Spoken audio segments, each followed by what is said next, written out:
Moving to a place where you don't know a single person is scary. We are here to be the friends who already know the neighborhood, the numbers, and the next step.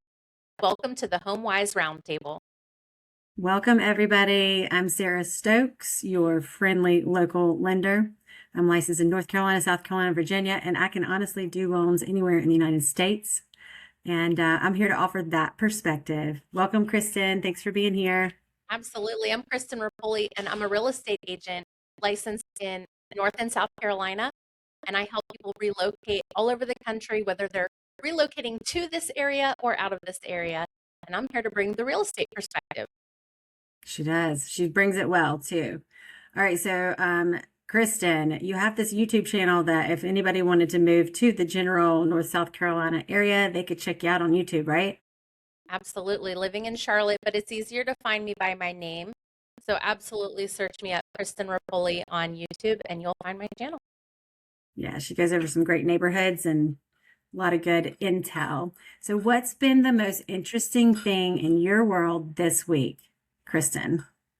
Well, lately I have had a client who closed, and we went to the final walkthrough and discovered that the sellers had, they were trying to help, but they wound up messing up the floors really badly. We discovered it at the final walkthrough just about an hour before closing, and the floors just looked awful. Oh And my they were gosh. just thinking, like, what is this going to cost us to fix now, right? Oh, Um, and so I reached out to the listing agent who happened to be out of the country at the time. ah, Just say, I know it was crazy. And I'm like, we need to do something for these buyers because this is really bad. So he reaches out to the sellers who said, we were just trying to help. We were trying to make it look nice for them. And we'll give them $500 for the trouble. And I was like, that's not nearly enough for the situation that they found themselves in. I wound up being able to get them $4,000 as a credit right before closing. It was fantastic. phew. Yeah. All right. You hustle. You definitely hustle and get things done. That is true. All right. So, what has been going on in my world this week? Let's see. Well, sometimes, most recently, you have to, clean up some messes that somebody else created, and have a pretty heavy one on me right now. A family, the breadwinner lost his job, and they sold their home to a program that allows you to stay in the home, I guess, but for a period of time. And so I'm kind of in the middle of it right now, unpacking it, but it's very complex. They may actually lose their home. So yeah, it is very complex. And I guess what I would say is if you or anybody that's watching this ever finds themselves in that situation, reach out to a trusted loan originator, lender, somebody with some experience before you determine to sell your home to one of these companies, because there was Right. so much that was, I don't know if it was hidden, but I'm not sure they thoroughly understood all the implications, and they have 4 days, 4 days Wow. to figure it all out. So yes, yes. So it's not necessarily part of the lending world. It's not on one of the loans that I'm working on, but I'm trying to help them figure it out and get the home back. So Yeah. yeah, that's something that really stands out. Well, Um, I think it might not have been hidden, but some of these contracts that people sign are 20 or 30 pages and they're signing electronically. And if you've ever signed something electronically, you know that the system literally just takes you to the next place you need to initial or sign. They're, yes, these e-signature platforms aren't made for you to read through the contract. So I always tell my clients when you get a contract, first of all, you can download it and upload it into an AI system and ask for bullet points. I love it. Or two, if you're not into the AI world and you don't want to do it that way, you can at least download it and read through it and then go back in and sign. That way you don't feel pressured, because I do think there's an element of pressure in that, right? It's taking you to the next place where you initial or sign and you're just clicking. There's a piece of urgency there that's like, oh, I got to click through this. Where if you take the time to download it and read it or load it into an AI system to get bullet points, you'll be a lot more educated before you move forward. Hey, what type of AI do you use, Kristen? Because you are so techy. I'm using Claude a lot right now. Claude is probably my top, and then I'm using ChatGPT, I'm using Perplexity, and a couple other ones that are just thrown in here and there, but those are the main three. Yeah, I think I'm going to switch over to Perplexity. I've heard they use all the different platforms so mainly in chat. I've been switching over to Claude, and now I think I'm going to switch over to Perplexity. I don't know. There's Gemini, there's Copilot, there's all of them, but they are extraordinarily helpful. So I like that idea of downloading all the forms and then uploading it into an AI and just asking for a summary. That's a good way. I mean, at least it's a start, right? Yeah. Yeah. So today we are going to talk about, I think we want to talk about a couple of things, but ultimately I'd like to talk about property, say in, I don't know, New Jersey or Connecticut, and how it might compare to a property in North Carolina. Let's just take, I don't know, Union County, North Carolina, and talk about somebody who may be a transplant moving from Connecticut or New Jersey to Union County, North Carolina. What is Union County? It's a suburb.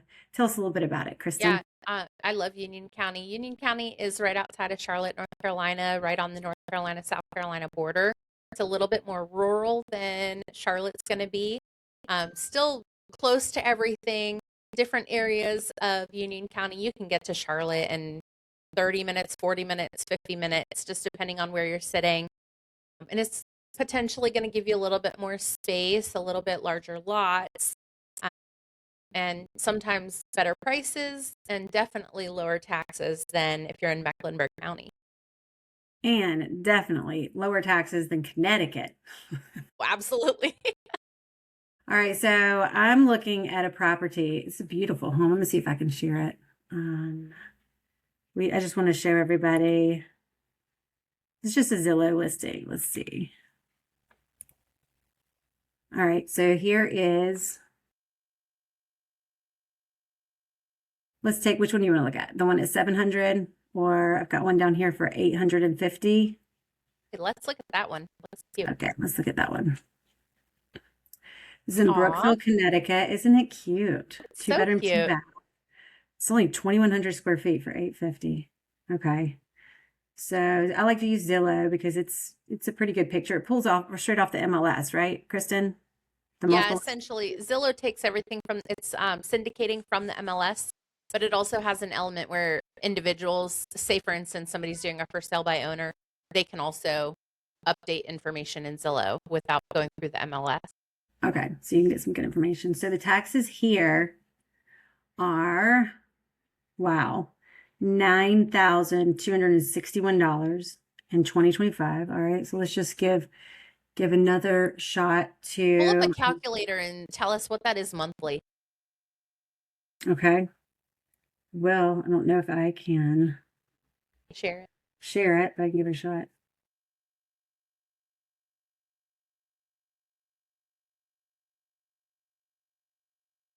I did it on my phone. Do you want me to say it? Sure. So $9,261 for the annual taxes is $771.75 per month, which that's a lot to put away for taxes. That's added to your escrow. Sarah, a house payment is made of 4 elements, right? Yes. Principal, interest, taxes, and insurance.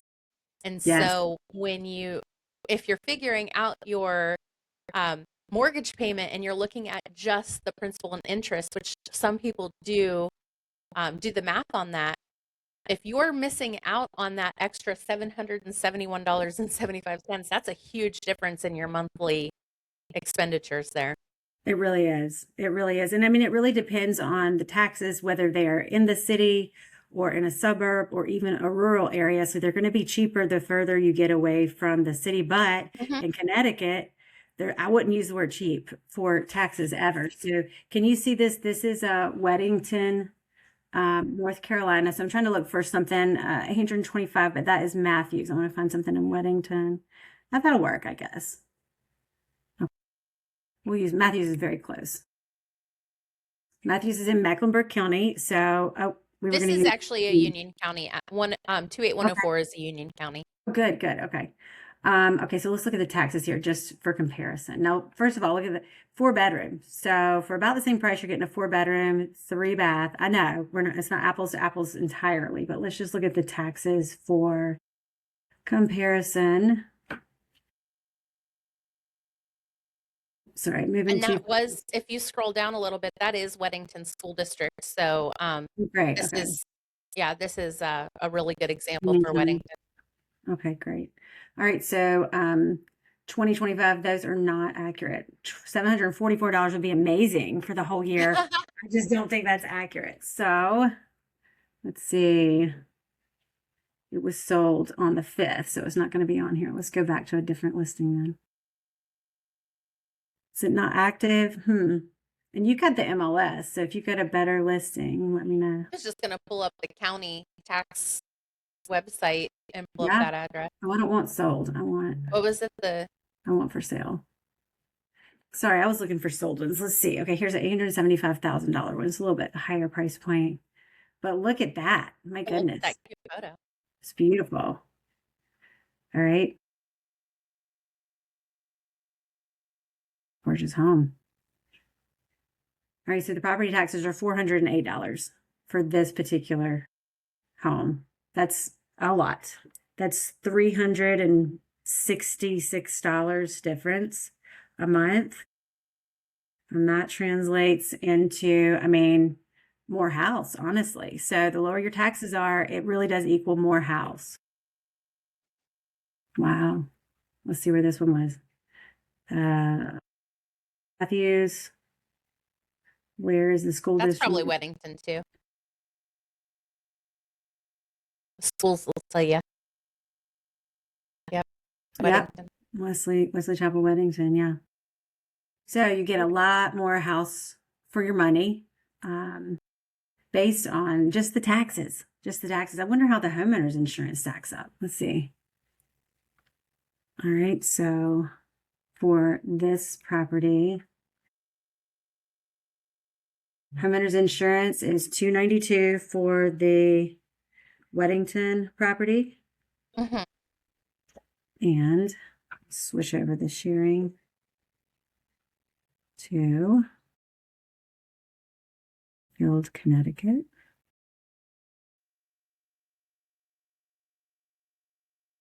Make sure it's the right house. Okay, this one was sold though. So I'm going to just have to go back. Make sure you're not looking for sold. So we compare better apples to apples.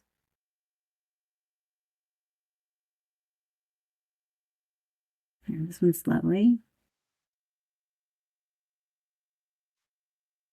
Do you get a lot of clients coming from Connecticut, New Jersey, New York, that area? Yes, I actually am helping a couple right now. They already sold their house in Connecticut and they're buying new construction here in Union County. And they had a little cottage. It was like a 1,200 square foot cottage in Connecticut. They sold it for about $500,000. Gosh. And they're buying new construction in Union County for a lower price, and they're getting like 2,600 square feet in the house, huge loft. Wow. They're really excited. Yes. That is awesome. Yeah. So this area, it looks like the property taxes are a lot more. So this particular Connecticut home is 1106. I'm not familiar with all of Connecticut, and where this is probably Norwalk, Connecticut, probably a more desirable area. I'm not sure, closer to a city, but the taxes are insane. 1106 versus 366. It's a beautiful home though. That's amazing. Yeah, yeah. And the insurance was very similar. It was 262. And I'm not an insurance person. We'll have to have an insurance person on sometime and explain how that works. But yeah, so just, hey, more bang for your buck, definitely in North Carolina. And we know that as evidenced by everybody on the planet moving here, right? Yeah. Everybody's moving to North Carolina. Over 100, it's like 147 people per day or something, some crazy number like that. Yeah. Wow. Per day. Wow. So what are some tips you would give to somebody who's relocating? Should they get pre-approved first? Should they start looking on Zillow first? Should they do research on schools? Reach out to a realtor first? What should they do? I always think that it's great to connect with a realtor who's great with relocation. This is my specialty. I do so much research. I relocated myself in 2018. So I do tons of research on the areas and the schools and all those things. Finding somebody who is boots on the ground and can be your kind of like a concierge service, I think that's great. Connect with me. I'll connect you with Sarah, and we'll tag team it. Yeah. So another thing I've noticed is a lot of your clients they'll hop on Facebook and the Facebook groups in the areas that they're looking, and they'll kind of see what the, Union County moms or whoever are saying, who are they recommending as the realtor. And I know your name pops up there a lot. So that's one way. But should you interview your realtor and your lender? Or should you just go with the first person that your personalities match? What do I you think? always recommend interviewing a couple agents, a couple lenders, because the thing is, you're going to be working with these people sometimes for certainly you can, if you're in a big rush and you're buying a house, you're only working with them for 30 days. That's one thing. But sometimes we're searching for a couple months. Sometimes people reach out to me a year before they're going to move. So we're talking, it could potentially be a long-term relationship situation. You definitely want to make sure that number one, that your agent and your lender are communicative. If they're not answering their phone or at least calling you back after they've missed a call, that right there should be enough to move on to the next person, because Yeah, you need answers. You don't want to wait until tomorrow for those answers. that's right. So I think that you have to find somebody who matches your energy, matches your motivation, and can help you find what you need. That's right. I mean, ditto for everything. I think the biggest complaint that I've had with clients in the past is, well, my last lender didn't ever answer the phone, never called me back. So that I try to be very communicative. I think that is a big thing. And I know that is typical of realtors too, probably not quite as much as lenders, but I am very Well, communicative. I would bet that we're competitive in that nature. Like, Yeah. I think that the biggest complaint people have about real estate agents is that they don't answer their phone. It's my biggest complaint when I call another agent and they don't answer their phone. This is your business. Answer your phone. That's right. Yeah, Yeah. absolutely. At night, weekends, whenever. All right. So I got a couple of things I wanted to ask you about. Client question of the week. Can you answer something that a real client has asked you, whether they are a closed real estate transaction or maybe they're in process right now, but they're just shopping? So a real question that might benefit people that are watching. Yeah. Well, what's real big right now, what's trending is a lot of new construction. Here in our area in Union County, we do have a ton of new construction. And so a question that comes up quite a bit is the price that they're advertising the final price? Can I have any negotiation room? And I always tell my clients, my buyer clients, if you're looking at new construction, you can make an offer on that. You don't necessarily have to give them top dollar. Even if they're offering incentives, you can try to talk them down. I actually had somebody this week. They were about to cancel their contract because their financial advisor said, I think that we're just going to be cutting it too close to your max number here. And so they sent a message to the sales rep and said, we need to go ahead and cancel this. And the sales rep came back and said, what if we gave you a $5,000 credit? Would you stick around? Would you stick this out? And they called me and said, do you think we can get them up to 10? And so we did. We were able to get that credit up to 10,000. So just remembering that everything is negotiable, and unless you're like highly motivated and you've given up all your leverage, then you can often get something back. Yeah. Yeah. All right. So this is not the deal of the week, but this is one that stands out to me. We both had a client that was moving from another state. And I remember this is a recent one. The purchase price or the list price was at maybe 100,000 more than what they offered. And personally, I'm not a realtor, but personally, I thought, oh my gosh, I hope they don't offend the sellers and then they won't be able to get the house. Do you know? I mean, they came down. I don't think they came down 100, but they came down like 75,000 or something really tremendous. And I thought, that's amazing. I guess you just have to ask. You just have to ask a lot. I always tell my clients that all boils down to who's more motivated. It's not like the seller always wins or the buyer always wins. It's a matter of who's more motivated. That seller needed to sell. They had to get out of that mortgage payment that they were facing. And that was the bottom line. And the buyers were like, we like this house, but we can find another one.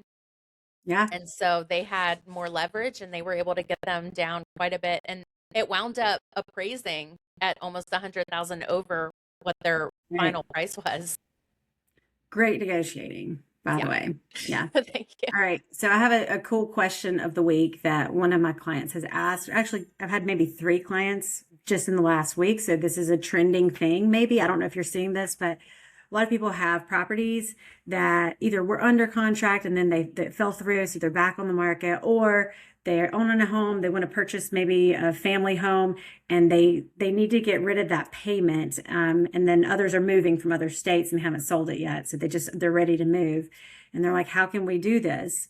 And one way that we can do that, because this has come up maybe 3 times this past week, is a bridge loan.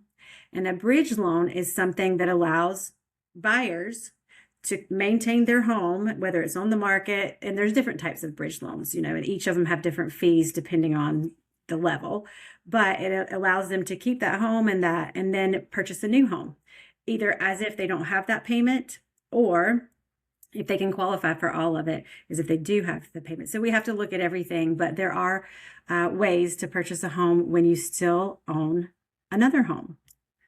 Bridge loan. Check it out. Absolutely. All right. Rate check. What are you seeing like in the market? Anything trending as far, we're in June, right? The end of June, 2026. What's going on? Market, buyer's market, seller's market? As much as the numbers are still saying that it's a seller's market based on the days on market and months supply of inventory, I've got to say buyers are getting what they're wanting right now. Short of those homes that, the cream puff home that everybody wants, short of those, buyers are able to get quite a good deal on a home. They're able to get what they want, whether that's a home warranty, seller concessions, lower price. There's a lot of negotiation room. Yeah, we'll have to do another episode on down payment assistance programs and closing costs and how to negotiate those, because I was explaining, is another thing to a few of my clients.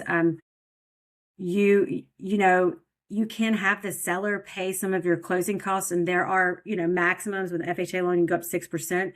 But in this market, there might be the one-off seller who's going to concede 6% of the purchase price for your closing costs because it takes such a huge amount off their bottom line. I'm not seeing that. And if I were seeing that a lot, I would say, oh, it's, definitely 1,000,000% a buyer's market. But I do think it's a buyer's market just from what I see. But it's not we're not in dire straits at this point where sellers are just giving everything away, at least in our area, in the Charlotte, Asheville, North Carolina, South Carolina area. I feel like you could call us kind of a balanced market with maybe a leaning towards buyers. Yes, I agree. And I think that's the same thing in Virginia and DC and Maryland. That's what Deliani's saying too. So I think, yeah.